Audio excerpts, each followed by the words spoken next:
that the German public starts to talk about this in the way that it deserves to be talked about. Because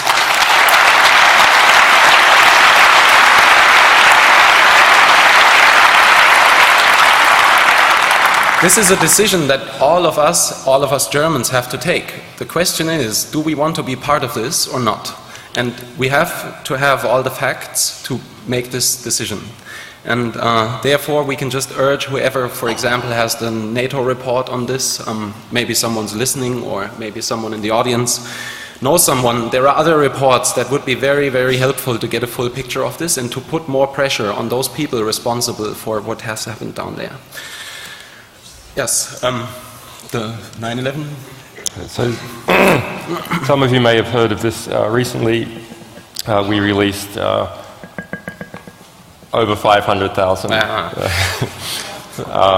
over 500,000 text messages, pager messages that were intercepted between 3 a.m. New York time, September 11, and 3 a.m. New York time, September 12.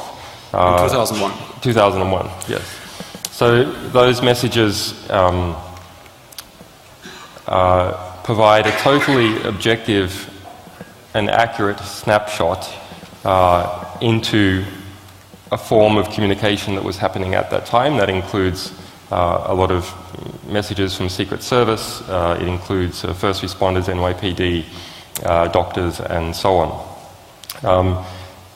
But the meta context is also very interesting, that someone was intercepting the pager traffic for 4 major pager networks in the United States before September 11, because remember this is at 3 a.m. And across for the rest of the day. And when we released this, we seem to have invented a new form of political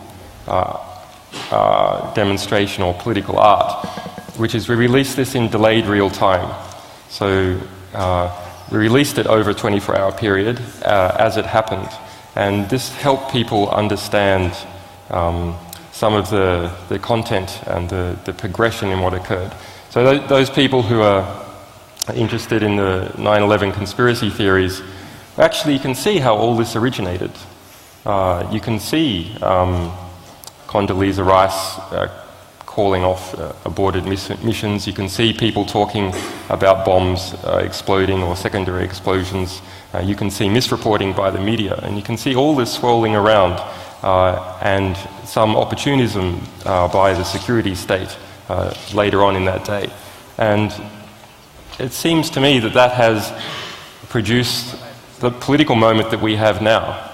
And this initial window, it gives you the sense of movement that has led to this sort of defining event of our time.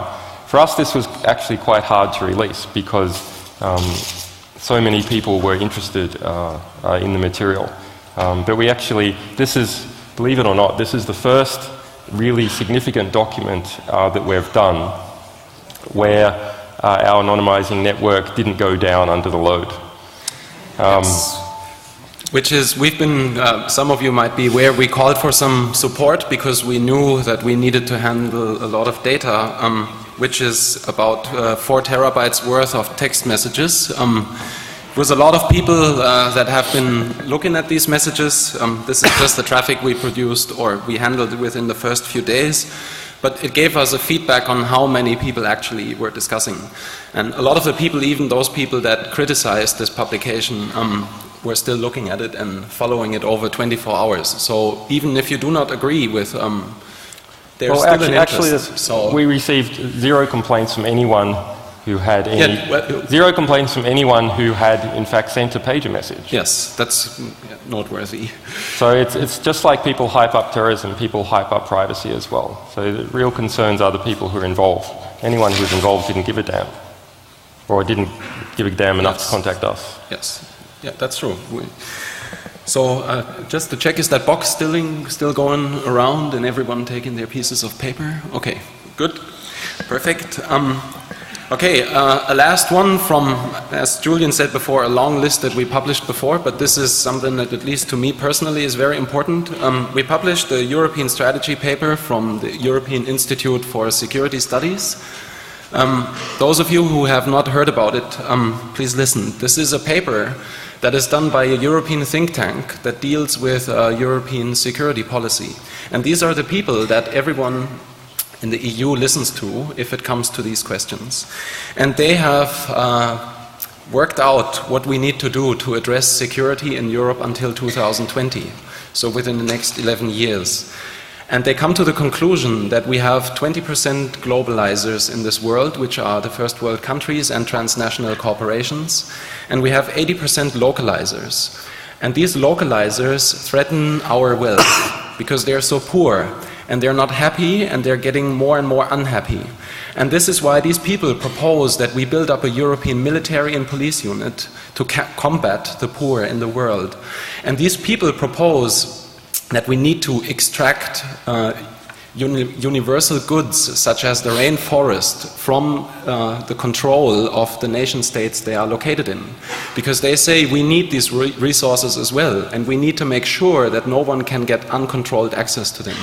And they are proposing building this wall around Europe so no one can get in anymore, no one can swim over the sea or whatever. And this is all written in a very lengthy paper, I think 170 or 180 pages. And it's very detailed and very, very verbose. So it's a terrible read, but it shows how sick some of these people are that are planning the future of Europe and of the society that basically anyone in this room will be part of. And the question that we have to ask ourselves, similar maybe to Kunduz, is that with this information, do we give our silent consent? Is that like the world we imagine to live in? I guess we all know that we're exploiting the third world and that there's a lot of our wealth depends on this exploitation. But the question is, how much further can we push out this bill, or when is it time to maybe start considering how to pay that bill? What is the right step? So I'm not sure if I'm maybe the only person that sees this very critical, but it's something that we thought is important to mention again. It's one of these obscure reports that are so complicated and that are sort of very technical in the way they are written that few people have a look at them. And that's why unfortunately, a lot of the information that we publish sometimes gets lost because people just don't want to read 170 pages. And they don't know anything about European defense strategy or whatever, so they're just skipping this and go back to something that's easier to comprehend. But nevertheless, this is really important. And I can, as with Kunduz, again only urge everyone to think about, is that the world that we want to live in the future?